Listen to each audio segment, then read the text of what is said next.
Olá, meus preciosos irmãos, amigos e os nossos ouvintes. Aqui estamos para mais um programa Semente de Vida e vamos ainda continuar tratando desse assunto tão precioso que é o novo nascimento. E eu penso que na última programação ficou bem definido o que é este novo nascimento e como verdadeiramente nascemos de novo e nos tornamos uma nova criatura em Cristo Jesus, nosso Senhor. Aqui na mensagem Perguntas e Respostas, eu tenho algo assim que diz assim: o seu primeiro nascimento traz um homem natural. Mas o seu segundo nascimento traz um homem espiritual dos céus.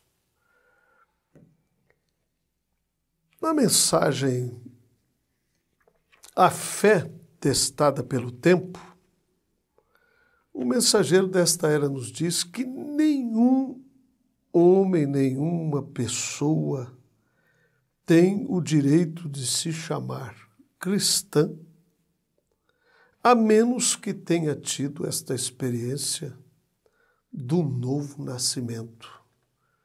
Ou seja, esta experiência que o transforma, esta experiência que muda não o seu exterior, mas sim o seu interior.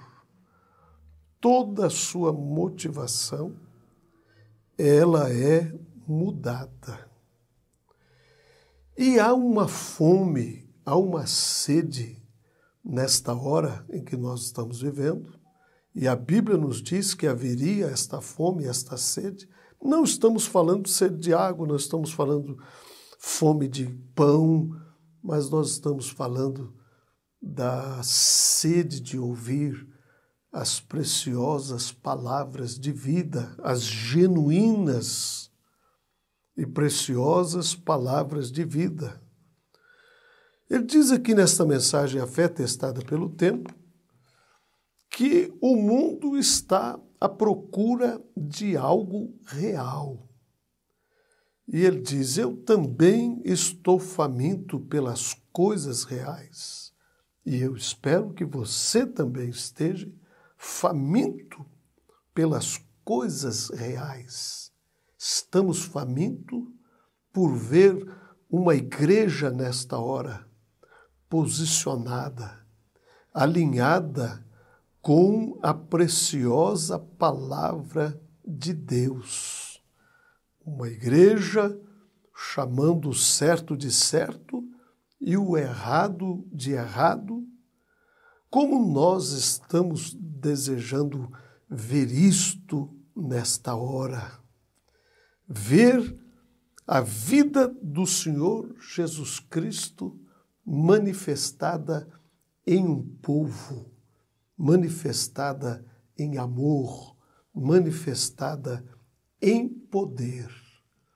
E Jesus nos disse que verdadeiramente necessitamos sermos nascidos de novo para que possamos manifestarmos a Cristo nesta hora em que nós estamos vivendo.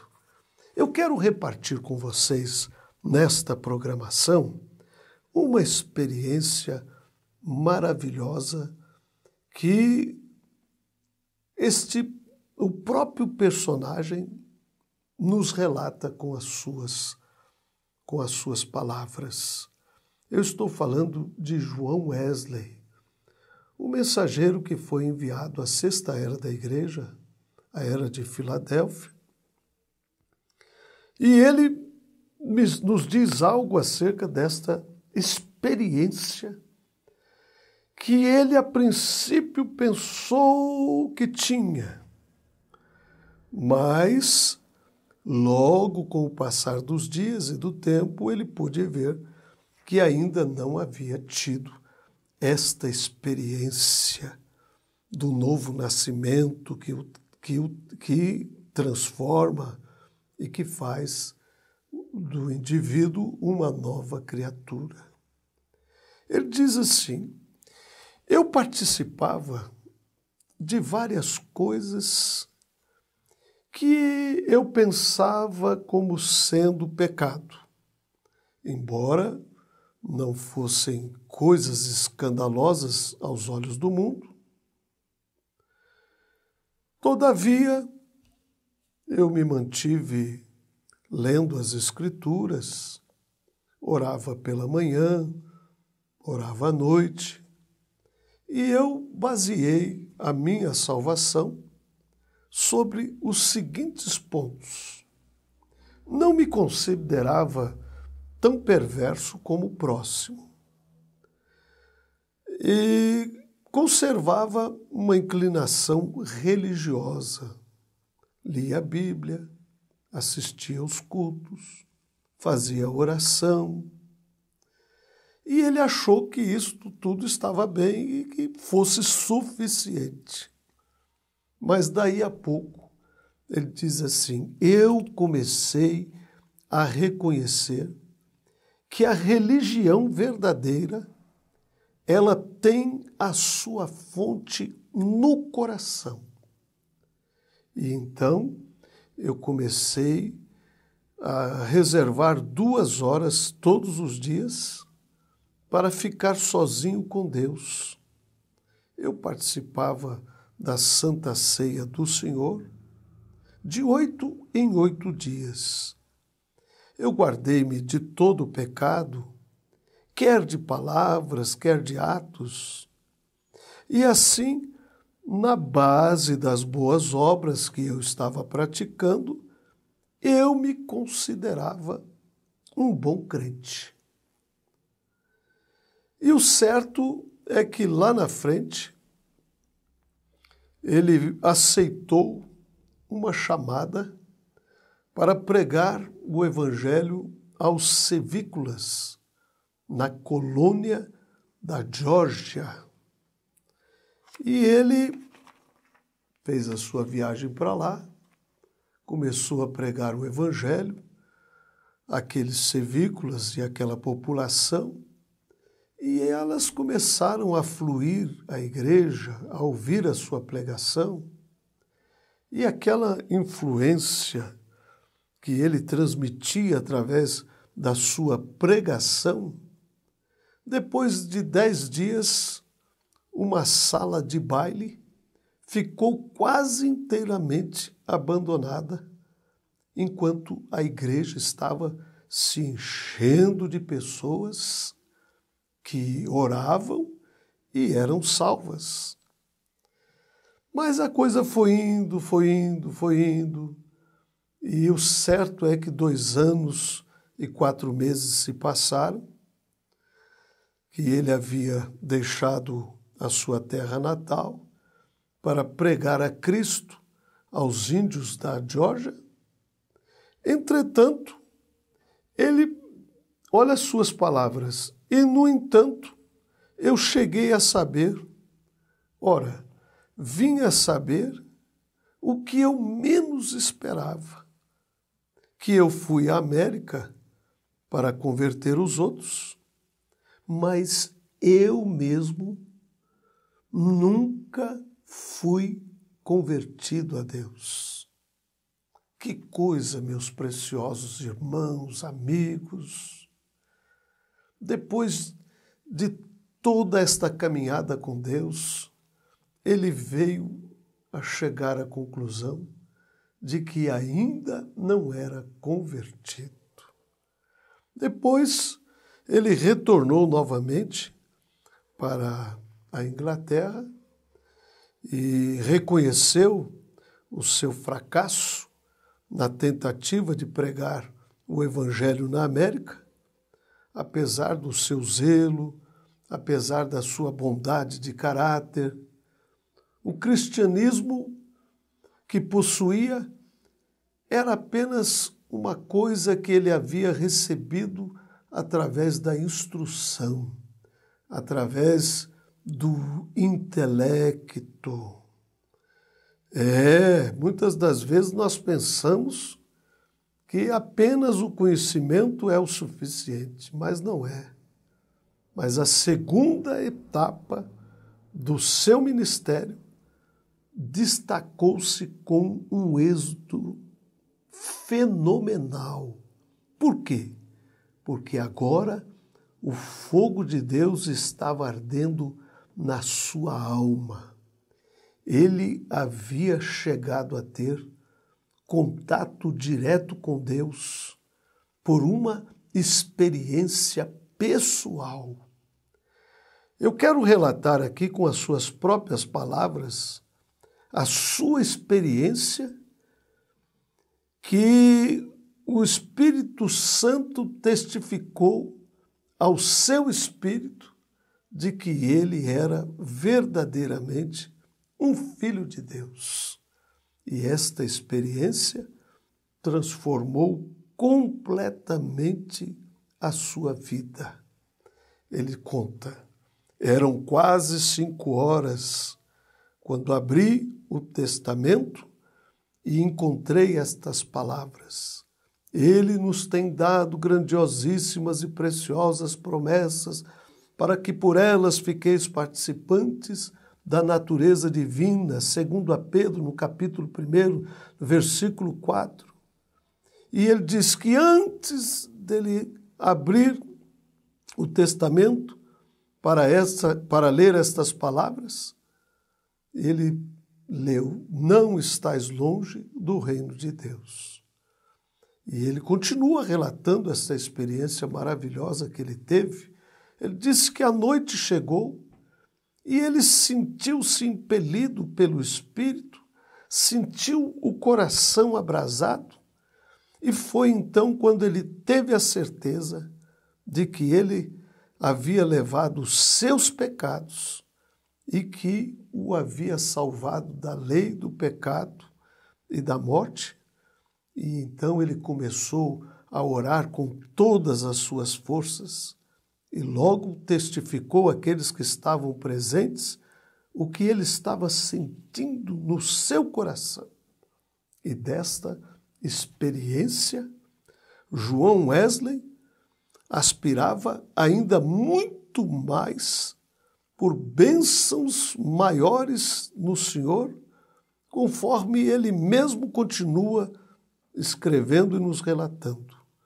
Eu suplicava a Deus que cumprisse todas as suas promessas na minha alma. O Senhor honrou este anelo do meu coração. Não muito depois, enquanto eu estava orando ali com o meu irmão Carlos Wesley, George Winterfield e cerca de 60 outros crentes, João Wesley também relata estas palavras.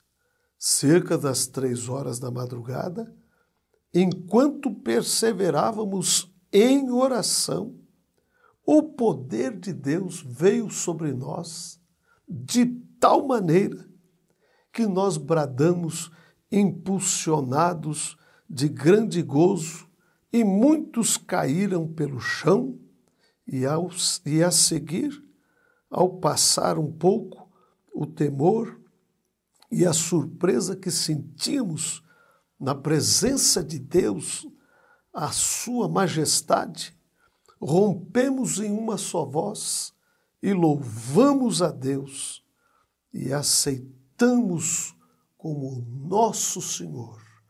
Não era mais agora apenas como um Salvador, mas sim como Senhor. E é isso que eu penso. Muitos querem Jesus como um Salvador, mas não o querem como o seu Senhor. E aqui está o relato deste grande servo de Deus que foi cheio do seu precioso Espírito Santo teve esta experiência viva e experimentada com Deus, que transformou a sua alma, transformou o seu coração, transformou toda a sua vida, a ponto de se tornar esse instrumento maravilhoso de Deus para levar a mensagem da santificação a este povo da era de Filadélfia. Essa unção do Espírito Santo dilatou grandemente os horizontes espirituais de John Wesley e o seu ministério se tornou excepcionalmente frutífero. E diz a história que ele trabalhou ininterruptamente durante 53 anos, com o coração abrasado com o fogo de Deus e com o amor divino em sua alma, em sua vida. Que bênção ele se tornou depois desta experiência que mudou a sua vida. Eu penso que isto é algo muito precioso para nós, este relato, né, que nós podemos, através da história. Aqui está Orlando Savoia Boyer, que é o autor deste livro, Os Heróis da Fé, e aqui está falando de John Wesley e tantos com as suas experiências que transformou as suas vidas e fizeram deles este instrumento maravilhoso do Senhor para manifestar o querer, para manifestar a vontade de Deus para a hora, para o tempo no qual cada um deles viveu. E o mesmo o Senhor quer fazer nesta hora, com sua noiva, com sua igreja. Quer levá-la a esta experiência do novo nascimento, quer enchê-la do seu precioso Espírito Santo para manifestar Deus nesta hora, para manifestar a restauração de toda a sua palavra, como ele tem prometido, através do 7º anjo de Apocalipse 10:7. Deus te abençoe, meus queridos, preciosos amigos, irmãos, e todos vocês que nos ouvem. Que estas preciosas palavras sejam de grande ajuda para vocês possam verdadeiramente refletirem acerca de suas vidas com Deus e, com isto, verem se estão ou não cheios do seu precioso Espírito Santo. Oxalá todos vocês que estejam nos ouvindo estejam cheios desse precioso Espírito Santo, tenham nascido de novo e estão manifestando a glória de Deus para esta hora na qual nós estamos vivendo. Deus vos abençoe e que a graça do Senhor esteja borbulhando em os vossos corações.